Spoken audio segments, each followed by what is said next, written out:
I'm Noah Shea, an alum and graduate assistant of LaSalle University's Solstice Master of Fine Arts and Creative Writing program. Welcome to the third in a series of 7 evening readings taking place here in Auburndale, Massachusetts, as part of our summer 2024 10-day residency, the start of our fall semester. As we open this physical and virtual space, I would like to note that we acknowledge that the territory on which LaSalle University stands is that of the Pawtucket and the Massachusetts people. LaSalle's campus is a place to honor and respect the history and the continued efforts of Native and Indigenous community leaders who make up Eastern Massachusetts and the surrounding region. This statement is one small step in acknowledging the history that brought us to reside on the land and to help us seek understanding of our place within that history. Ownership of land is itself a colonial concept. Many tribes had seasonal relationships with the land we currently inhabit. Today, Newton and Auburndale are home to Indigenous peoples, including the Nipmuc Nations and the Massachusetts peoples. For more information, please visit the Massachusetts Center for Native American Awareness and the Commission on Indian Affairs of the state of Massachusetts. And now for tonight's reading. First up, we will have Temple Loveli, who will be introduced by Quentin Collins. Then we will have Nate Klug, who will be introduced by Ellen Austin Lee. And we'll conclude with Sandra Scofield, who will be introduced by Maurizio Turco. Quentin, come on up to the mic.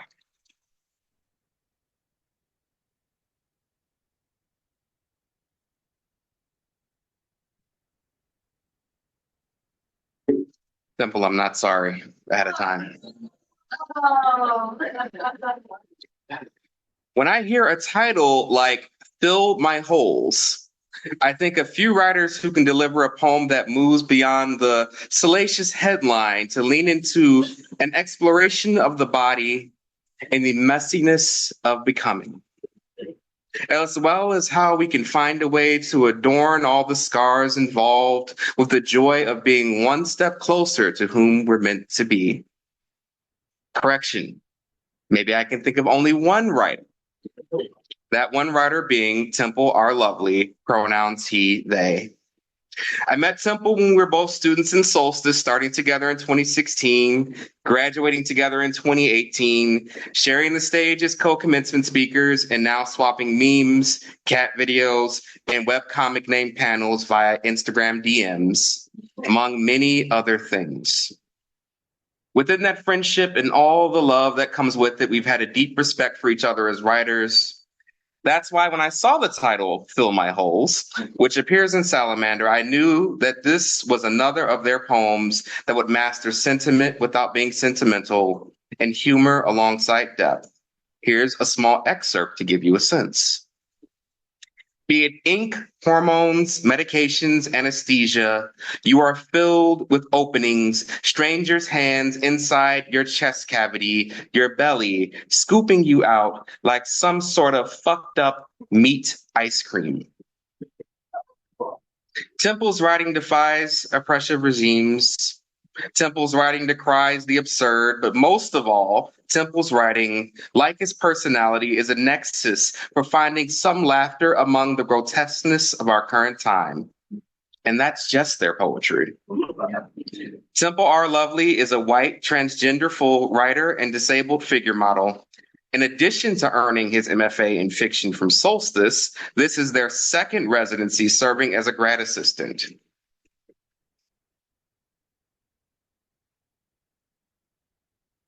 He has poetry featured in the Bible Belt Queers Anthology, Salamander Magazine, and Shapeless Press. They were a Sundress Publications Poets in Pajamas featured reader and have been a manuscript reader for Cavan Carey Press. In Temple's own words, his writing explores the holy nature of gender expression as an omen and threat. Euphoric gallows humor concerning intergenerational trauma and disability, and unlearning cultural indoctrination. Currently, Temple is working on poetry exploring ideas of bodily inheritance, as well as queer narratives for young adult and adult readers within speculative fiction, prose, comics, and graphic novel forms. Multifaceted there.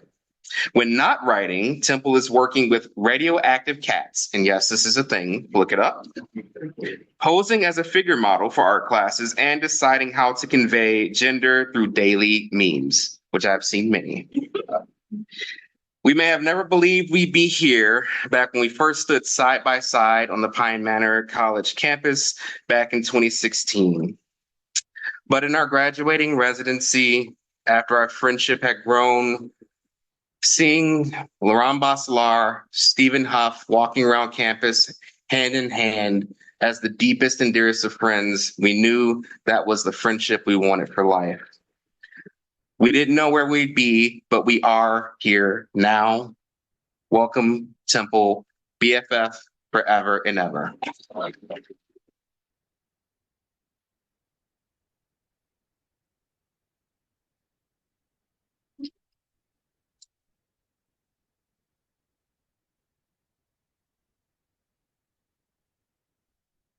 How dare you?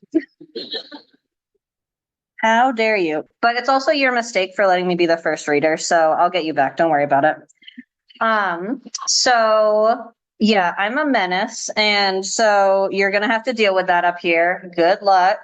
Some warnings just about my material I'm reading today. There is some mention of, as kind of Quentin prefaced, I do talk about the grotesqueness of times, what's going on. So there'll be some mention of transphobia, racism, some violence things, but there's also going to be some saucy stuff. So, you know, if you're not ready for sexy things, move along, because I'm going to bring some joy into all that mess. So here we go. And thank you so much, Quentin and Meg, for having me back again. And I'm so glad I get to work with Noah again, too, and see so many of your faces and so many of you graduating. Oh, my goodness, I love it here.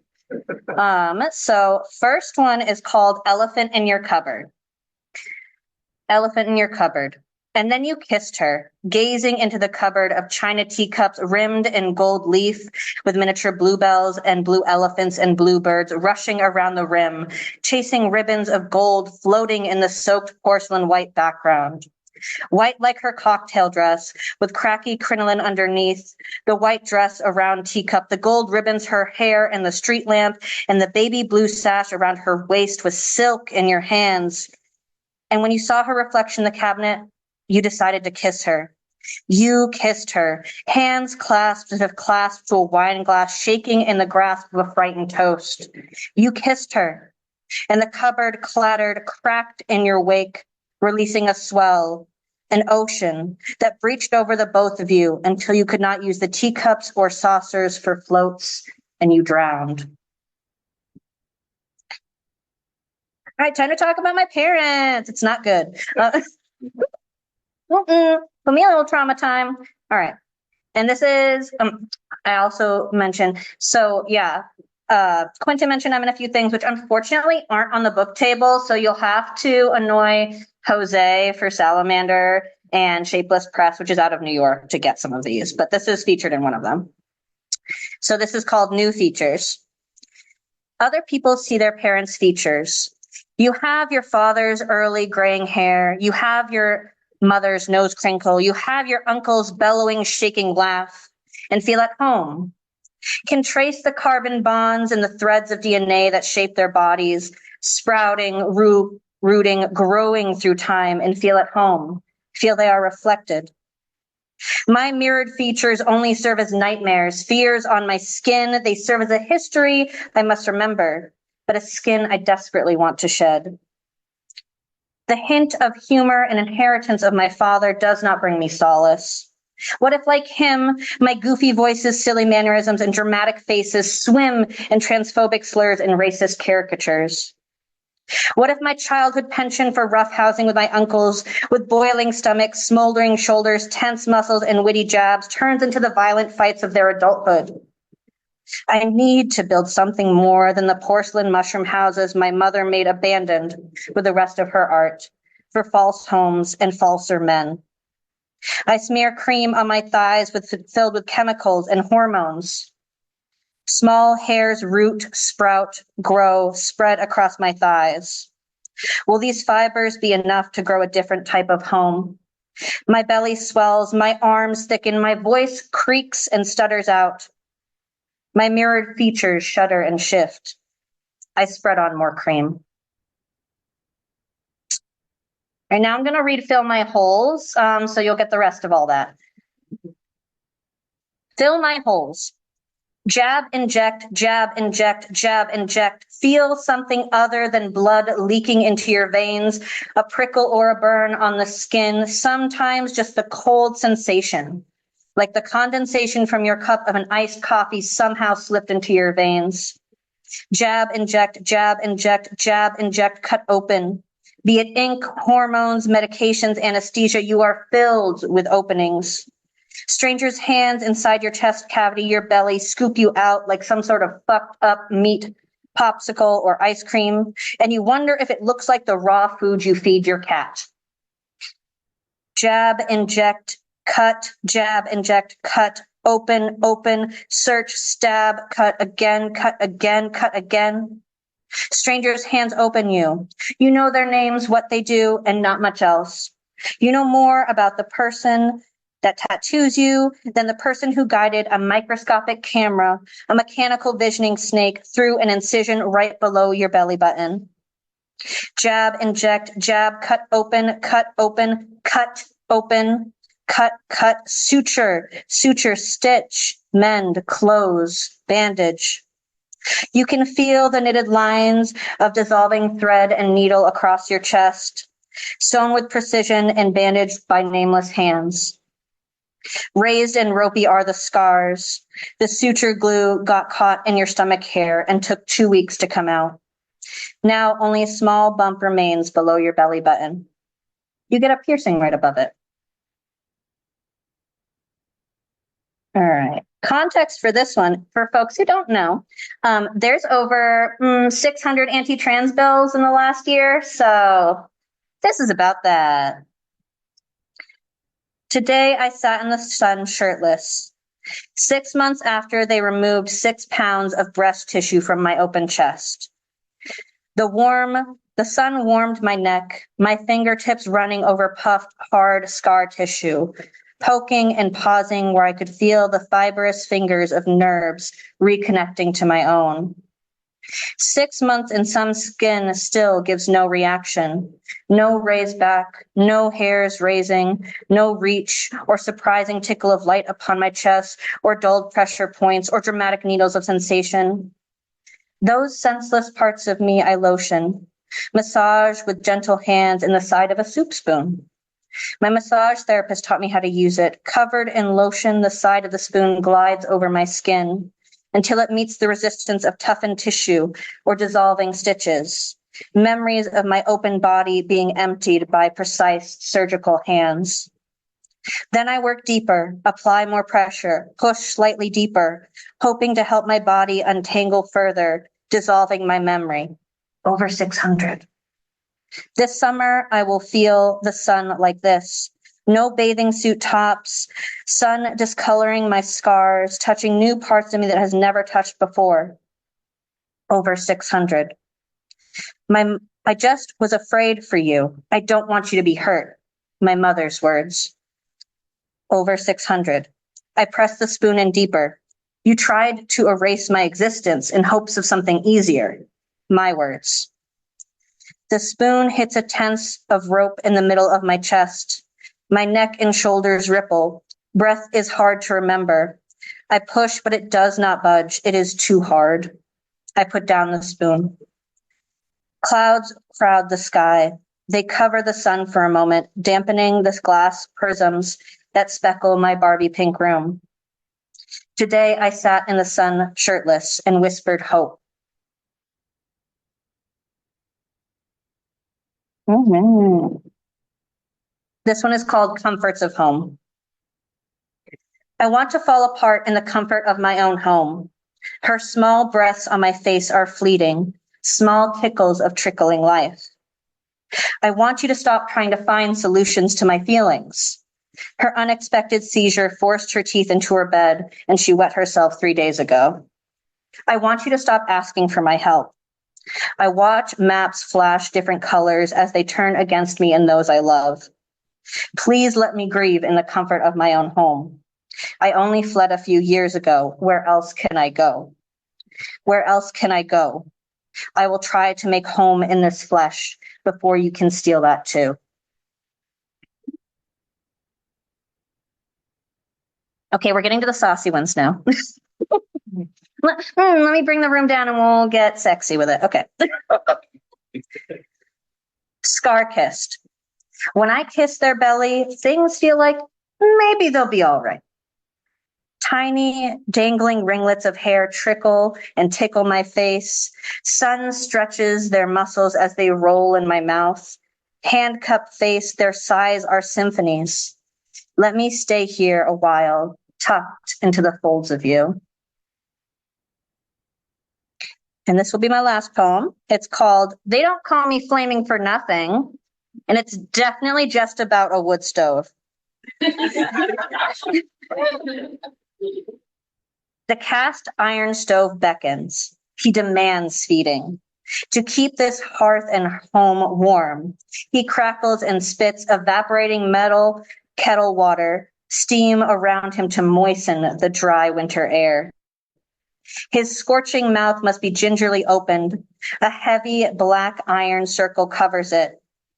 You hook a rod into a small notch at the top of the iron circle till it catches and test the opening before lifting the lid to gaze into his hot, rushing innards.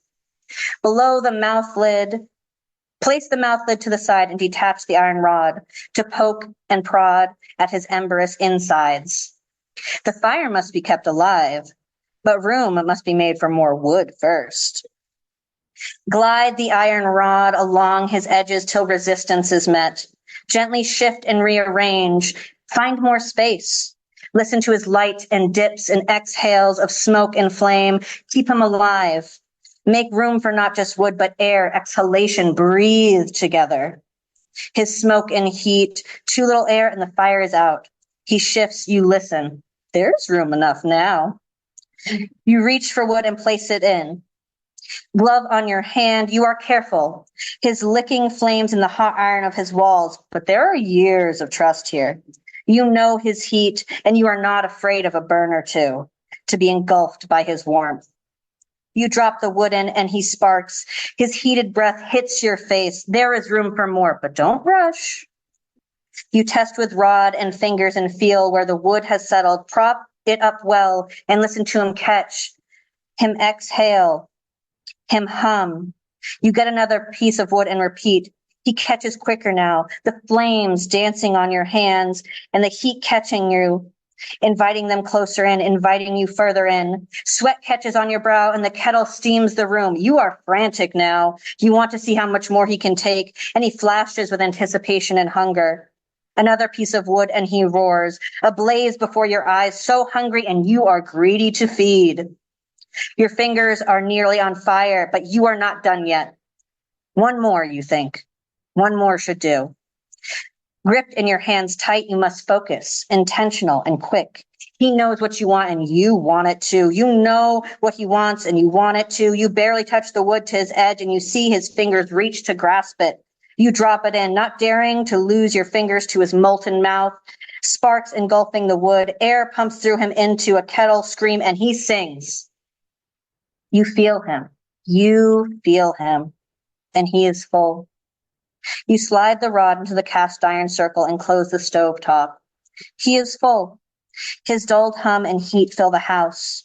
You have always liked the smell of burning. Thank you.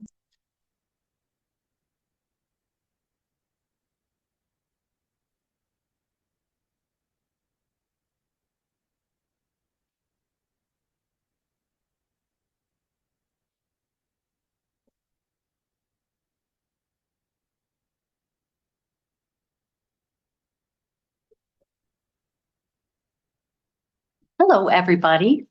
I'm Ellen. I should let you respond. Hi, everyone. Hi. I'm Ellen Austin Lee. I'm a 2022 Solstice grad in poetry, and it's my honor to introduce our next reader, poet, translator, and essayist Nate Klug.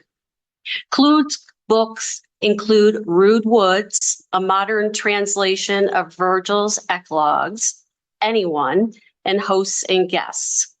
His recent chapbook, Beautiful Meteor, is set among the changing seasons of a New England town.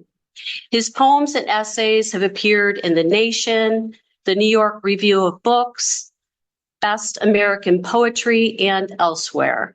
He's been awarded fellowships from the James Merrill House, McDowell, and the Poetry Foundation. In an interview in McSweeney's, Klug's work is described as stoically fierce and vividly alert, beautifully smooth, and a little edgy. Klug says the transformative task of handling language at its most dynamic grants the poet access to some emotion, paradox, or way of seeing that was previously unfamiliar. After attending Nate's class today, I'm thrilled to learn even more from this poet of fine craft. Witness these lines from First Lent in California. If in my family you are quiet, it might mean you are happy. It might mean you are angry, and someone had to find out why. And if you are angry in my family, it might mean that you didn't know yet. No one knew you were sad. That one stayed deepest, lured out in unwanted lumps, like flaws from a potter's wheel that spun too fast. But that was its point, smoothing, covering up. Please help me welcome Nate Klug to the stage.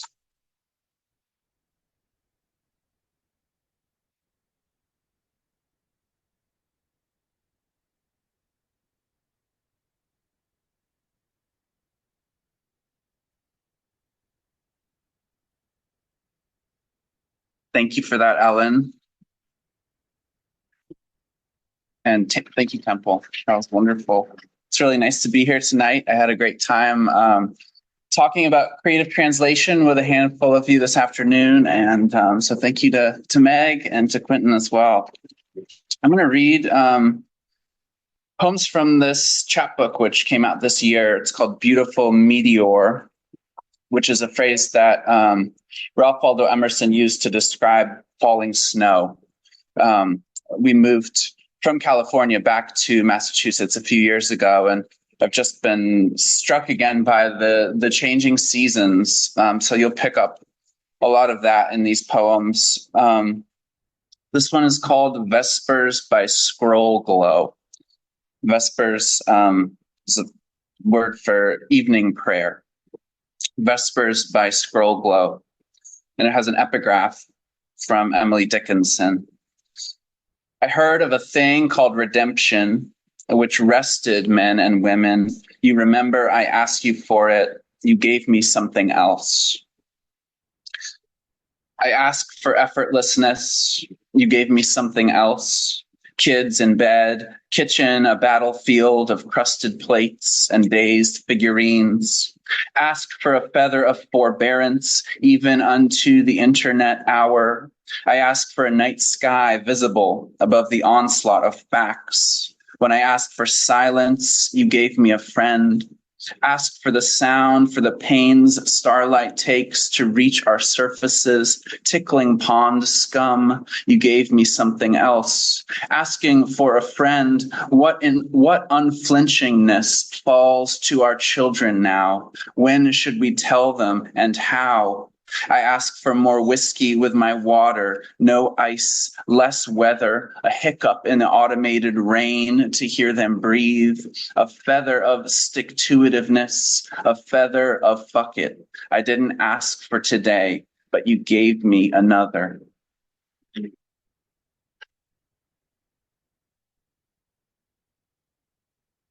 So I've been speaking to some of you today, and I've mentioned a few times that I work as a Protestant minister, and so this poem is called Minister.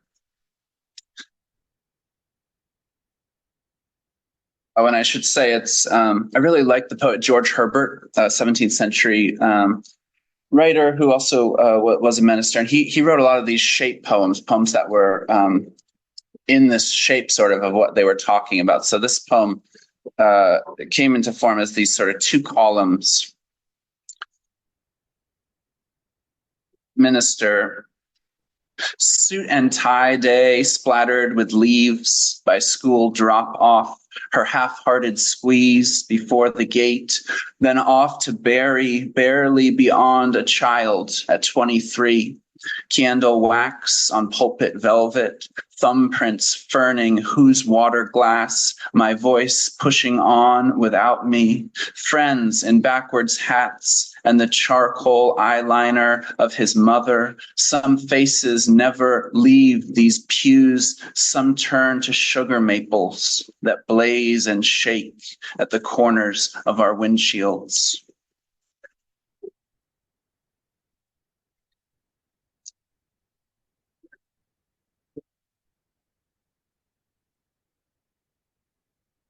I live in a town called Concord, not too far from here.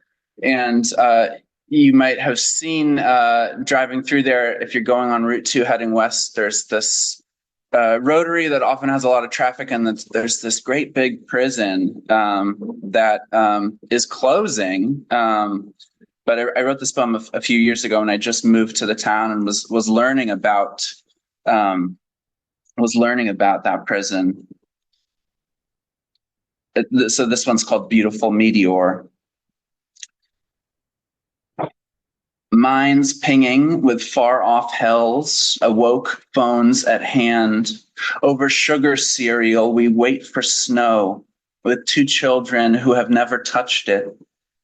Wait through them, pretending not to remember its scrape and meander down one cheek, as ridiculous and necessary as learning to overlook the future.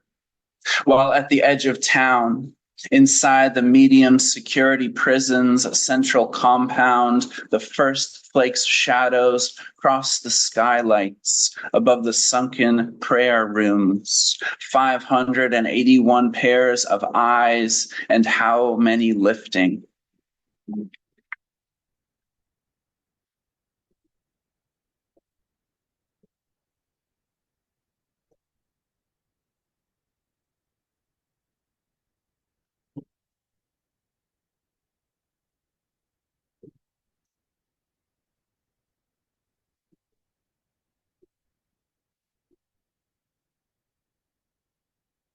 So I had this insight recently in trying to put together poems for a full-length manuscript, which is always the hardest thing. Can you guys hear me okay?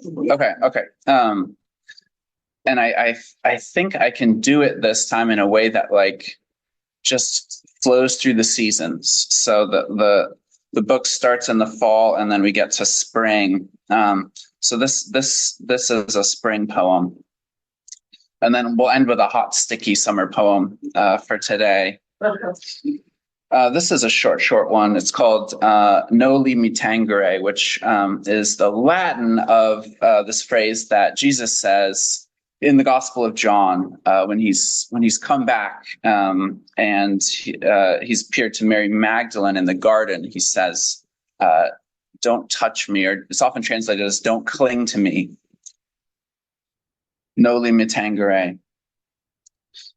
The shadow of a hawk down the neighbor's red barn, Easter week.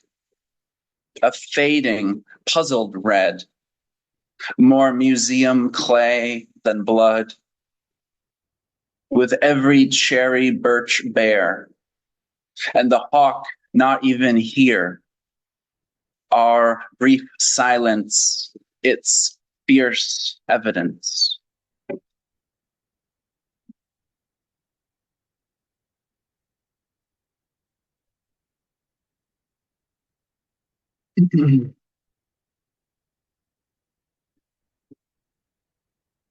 Letter to a future renter.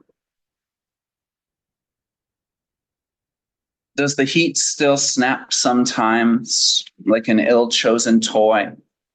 Thunderheads darkening these same walls to plumb, your paperbacks to leafy overgrowth. Tell us, when summer rain condescends to fall, do oil fumes unlock from the scarified pavement, while a cross-country hopeful hurries toward Battle Road Trail, her furrowed brow hiding how alive she feels? Under that sheer insistence, do catkins tremble like embarrassed hands? Does the ceiling fan's shadow still bruise a peeling corner in the bedroom?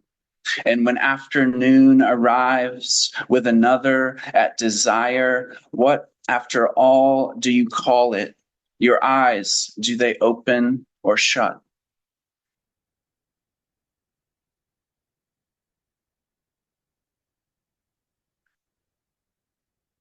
And I'll close with this last one. It is called Tree Swing.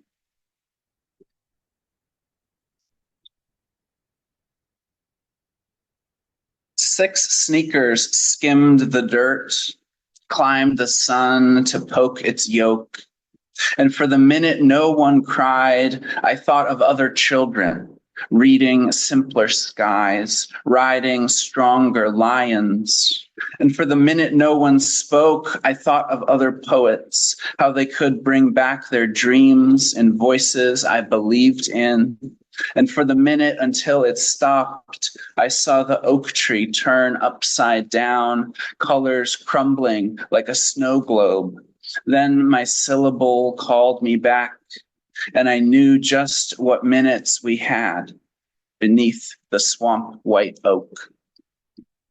Thank you so much.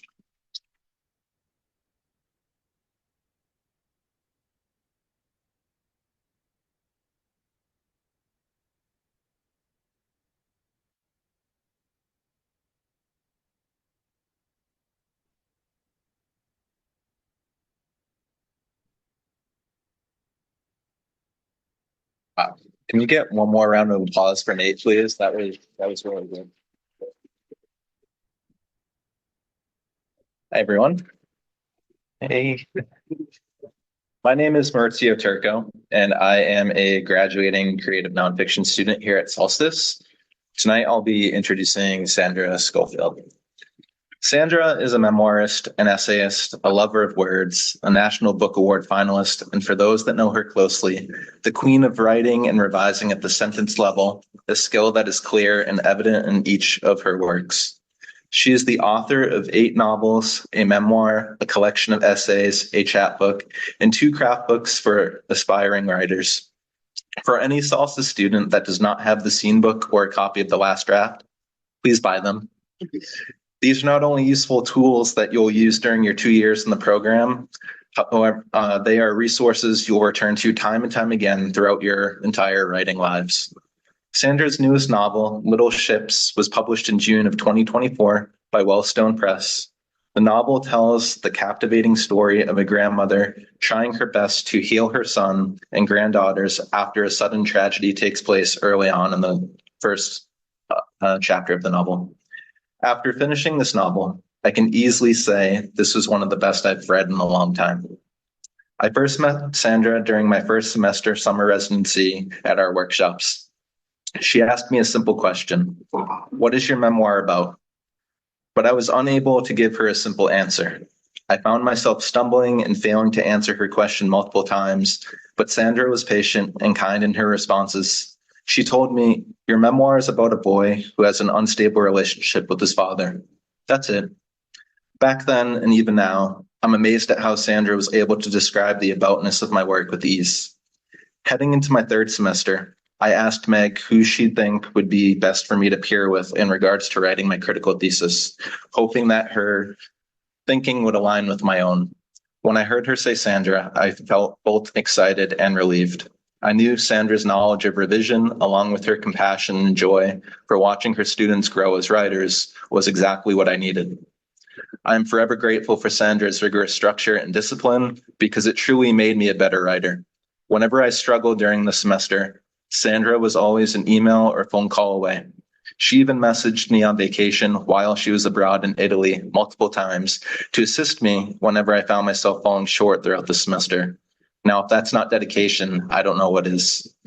The best gift I received that semester aside from improving my writing skills, was a Sandra Scofield original painting, a painting that hangs up right next to my writing desk at home to inspire me on days when the writing is hard.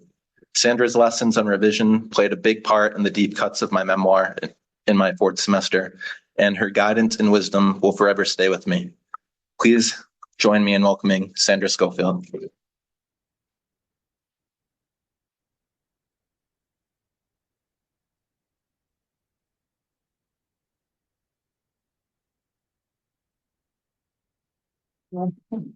Am I in the right place? Thank you. Thank you so much. Down like this. Does that sound better? Now you can hear 1, 2, 3. Anyway, thank you, Maurizio. My family keeps asking me why I do this every year, and I just go, how can I explain it? For one thing, when my husband retired from teaching, we had lived for 25 years in Southern Oregon, and I had a lot of friends, and I loved living there. I had a house that I designed or whatever. And one morning he said, I think I'll go to Missoula to see David. That's his son. I said, oh, that's cool. He said, maybe I'll look for a house. So we live in Missoula now and have lived there. We moved there within months of when Meg started this program. And I'll never forget her calling me and saying, I've got this project and I think you might want to be a part of it. And I didn't even know what it was. I said, yes, yes, yes, get me out of Missoula. So anyway, I've learned to live in Missoula. I really haven't made friends, and that tells you a lot about me, but it's beautiful. My house is the only house on a 1-block park. I have my family, my dogs, my daughter's cat, and writing. And every year I come here and talk to people, and they talk to me, and I really like that. And I'm glad I wasn't too old this year to do it. I want to tell you a little bit about the way this book was born. For many, many years that I've come to the Solstice residencies, I've had the practice of writing a short story. And I have 14 of them that were written here. And one of them was about the character. Well, actually, one of them is a short that opens this book. And it was years before I realized that there was a novel there. So that made me happy. I collected 7 of those, and this isn't an ad. They're on Amazon, they're an ebook, and they're free. So welcome to read my solstice stories. Anyway, so that's how this book started, but it was years and years before, as I said, I thought about the novel. And the thing that those of you who want to be novelists or are novelists, and I find this interesting, any of you who know me know that I do a lot of work in my writing. I mean, besides the writing, that I'm not like a sprawler that it'll just pour out. I do a lot of thinking, a lot of notes. I write poems, I draw pictures. It can take me a year to start a novel. And I tend to write synopses as I go along. Like when I'm going to go to the next part, I'll play with it, talk about it. I take walks and say it out loud. This book was nothing like that. I said, I think I am going to write this about Nick. And I sat down, and about 3 days later, the world shut down. It was the COVID shutdown. So it was a good time to start a novel. And I never made a note. I just got up and wrote every day until I had a book. I did not know what would come next. I had an over sort of umbrella sense of the book, and I knew what was going to happen to Nick, but I didn't know all these other people. It was a completely different experience. It was exciting, and I'm happy with the book. So I'll just read you the blurb on the back. After adolescent sisters, Junie and Tildy Becker wake up one spring morning to find their mother dead. Their grandmothers appear the next day to scoop them up along with their inconsolable father and take them home to small town Oregon. So that I'm going to read into the very beginning of the book. But, the grandmothers have arrived. Where we are. All right. So they've arrived at the house to find that, this is like the day after the mother has been taken to the morgue. And Nick is in bed because that's where he went and that's where he stays. And the girls are just sort of hanging out. And the reason the grandmothers came is because they called them. So this is the beginning. Helvi is the father's mother, and was a Swedish immigrant. And Eleanor is, did I say that right? Elvie is the mother's mother, and Nick's mother is Eleanor. And the voice of the book is Eleanor. Excuse me. Helvi sat on the couch, and the girls tumbled down beside her and bent their heads onto her thighs. She laid her hands softly on their crowns, and they whispered, "Oh, Mormor, Mormor, grandmother." Eleanor opened the door to Nick's bedroom and was breathless with fury. It was a small room with one window now shut. Clothes, magazines, ashtrays, cups, and glasses were strewn about on the floor. He lay asleep on his back in his boxers and a faded green t-shirt. He hadn't shaved in days. He smelled of sweat and the closed room. She didn't think that this was her boy, the boy who had always made straight A's, who had been so kind and gentle to everyone, who as a teenager read about topics from brain science to deep water marine life to biographies of spies, who loved to play cards and chess to water ski, who was ranked a high school golfer, who had excelled in pharmacy school and could have been a doctor, who had been deeply loved by his family, by his friends, and by a beautiful, athletic, smart young woman he didn't have the sense to marry. And somewhere, sometime, after he started working and married, Nick became this sad slug of a man. What would he do without Karen, without her emptiness to fill his own? And they had been happy. Then, in a wave of pity for her grieving son, Eleanor knew Elvie would find a way to blame her for Karen's death, and she resented her for it. She put her hand to her mouth and shut her eyes. God help us all, she prayed. Nothing makes sense. We are so weak, all of us. Make us strong for the children. Let me live as long as I must to see them grown. Maker, healer, Father, hold me up. Hold me. She thought of Catholics and their obsession with Jesus' mother. That's what she needed, a holy mother, a mother God. Mother, she said, guide me. And like a pinch appeared the memory of her foster mother, who had once whispered to her, she was Catholic, that a priest could never understand who Mary was, that only a mother could admit that Mary was the source of women's strength. And you, she had said to little motherless Eleanor, you must remember she will look after you if you ask. She went to the bathroom and rinsed a frayed washcloth in warm water and wrung it out. She looked in the mirror and washed her face. She was 59 years old, barely gray, barely wrinkled.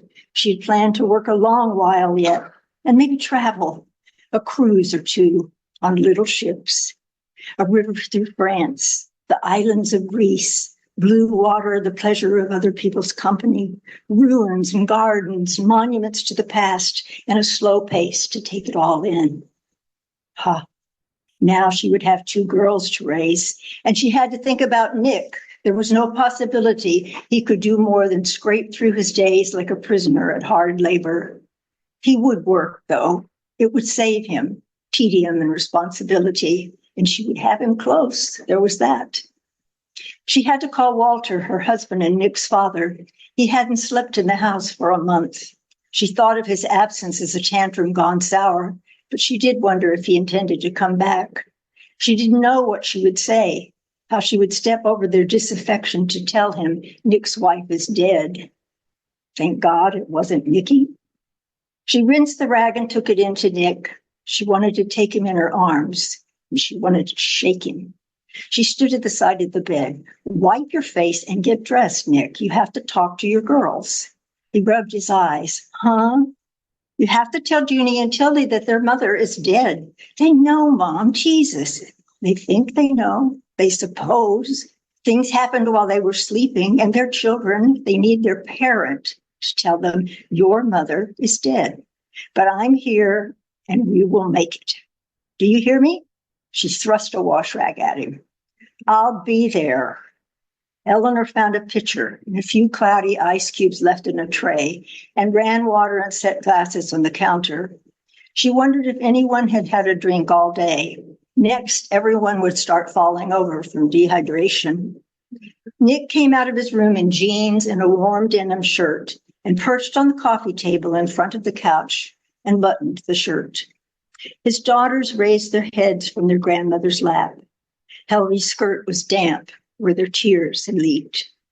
And Nick said, your mother was asleep when the ambulance came. She never woke up again. It was something strange like a bug in her blood. It was bad luck like lightning. He paused. He swallowed. His Adam's apple bobbed. The girls were bent over slightly, rapt, their eyes wide, their expression blank. Their arms hung down past their knees. They had drawn on their kneecaps with ballpoint pens, little flowers and hearts and their mother's name. Nick said, the doctors and nurses tried hard to make the infection stop, but they couldn't, and she never woke up. I said that, didn't I? He began sobbing. I don't think she hurt, maybe just a little before she went to sleep. And then the girls were sobbing. I love her so much. Nick, Eleanor said, your mother died yesterday. Nick pulled up the hem of his shirt and wiped his nose. He closed his eyes and he spoke coldly. Your mother is dead. The girls rose up and threw their arms around his neck and shoulders. Eleanor gave water to each girl, a glass, and then she took over. We have to get through the next few days. Your dad and grandmother Helvy will see about the casket and the transportation while we get your things together. You will go with your grandmother to Frost Valley in the morning. Your dad and I will go to Lupine later in the day. Saturday morning, you'll go to the funeral home in Welland and you'll see your mother one more time. And from there, the funeral home will take her to the grave site where Papa Henry is buried. And then we will all meet there to say goodbye. Eleanor gave water to Nick, who drank it greedily, and to Helvy, who thanked her and held it. Tildy said, you can have my bed, one of you. And Judy said, and mine, we like the couch. Oh no, we're going to a motel, Helvy said. Judy said, well, I don't want to stay here then. I don't want to stay here. Helvy said, just tonight to be with your father. I don't want to, Judy said, until he said, I don't want to either. And Nick said, you don't have to stay. He looked at his mother. It's okay, Mom. Helvy said, we have adjoining rooms, Eleanor and I. You'll stay with us then. We'll be together. She had buried her parents, and it had not been like this.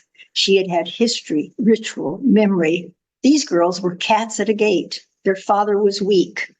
What about Daddy? Tildy said. Helvy said, oh, I think he wants to be here one more night. She looked at him, and she knew she was cold, but her daughter was gone, and she wondered what he might have done to save her. Find something for your mother to wear, he said in a moment. So the girls went into their parents' bedroom and came back with a pair of flannel pajamas. They were midnight blue with yellow stars and crescent moons. They appeared to be new, though they were crumpled. Those were her birthday present, Tildy said. We picked them out at Target. Karen had turned 34 on December 29th. Helvy took the pajamas and held them against her chest. She folded them and then gave them back to Tildy. Put them by the door, Angel. Put them by my purse. None of them wanted to go out to eat. Eleanor remembered she had sandwiches in the car and she went to get them for the girls. And Nick and Helby left for the funeral home. Eleanor had brought 2 empty suitcases for the girls. She gave one to each of them and said, "Don't take anything you won't wear. Don't take anything too small or little girlish.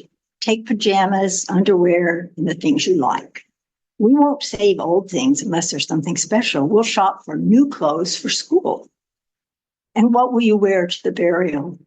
It's not a funeral in a church. It's just at the plot, so you don't have to dress up. But I think you won't want to wear the dress you choose again." It struck her then that both of them had grown 3 or 4 inches since the last time she saw them. The girls didn't answer. They looked sick and dazed. Eleanor helped them sort their things. They didn't own anything nice, but it didn't matter. They didn't have much of anything at all, and they didn't seem attached to any of it. They laid out some jeans and t-shirts, pairs of tattered tennis shoes. They hadn't a single dress or blouse. They stuffed clothes into one suitcase, and they filled the other suitcase with their mother's jewelry. She ordered it all from TV for years. Then Eleanor took them to Dairy Queen, and they had chocolate sundaes. At the motel, they discussed where to sleep. The girls wanted to sleep together. They stripped to their panties and t-shirts and got in the second bed in Helby's room. They hadn't washed, and they hoped nobody would say anything. When Helby was in the bathroom, Eleanor came and sat on the bed and tried to talk to them. She said, "It must feel like a storm blowing around you." And Junie said, she screamed. Both girls had a blank, patient look. They were exhausted. Eleanor took Junie's hand. "Don't worry about what's going to happen. Your daddy will be with you, and you'll be with us in our house, or Helby's. You'll have Papa Walt and Aunt Allison and your cousin Fiona. All of us love you. You'll get in school and catch up. You've never been to school. Everything takes time. You'll make friends. Don't worry.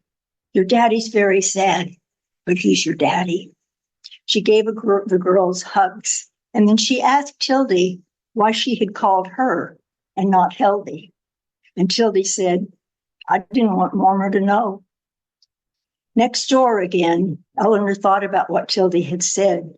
Helby's Karen had been alive 2 hours longer because of the child's tact. It was touching, and it clarified Eleanor's status in the girl's life. She would have a lot of catching up to do. That night, in the motel, she slept little. She woke up over and over, prayed for Nick, who was alone in his apartment. But the girls slept. Tildy dreamed of ships and stars and balls in the sky all at once. Junie dreamed of babies' fists and falling and floating, glowing crowns. Both girls slept easily through the night, but woke up startled in the morning.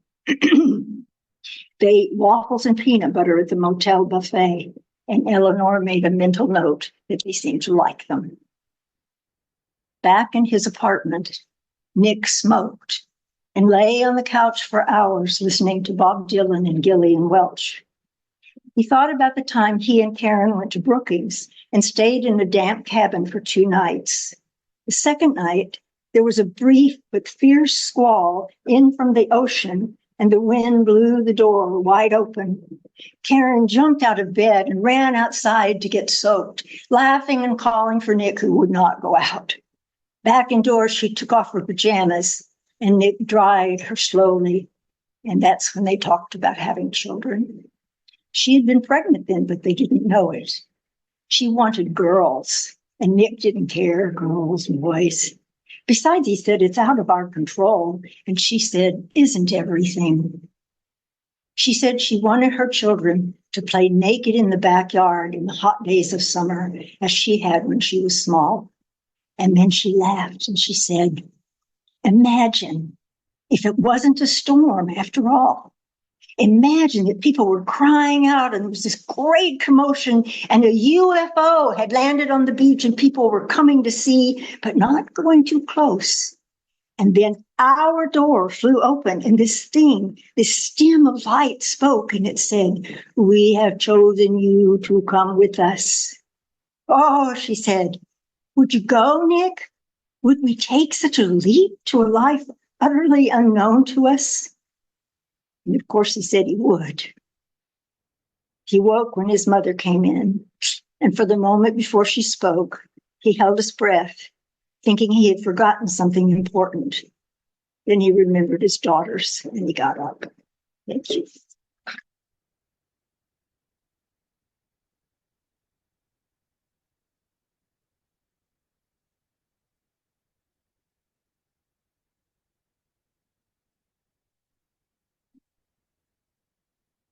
That was a fantastic reading. Can we have one more round of applause for Temple, Nate, and Sandra?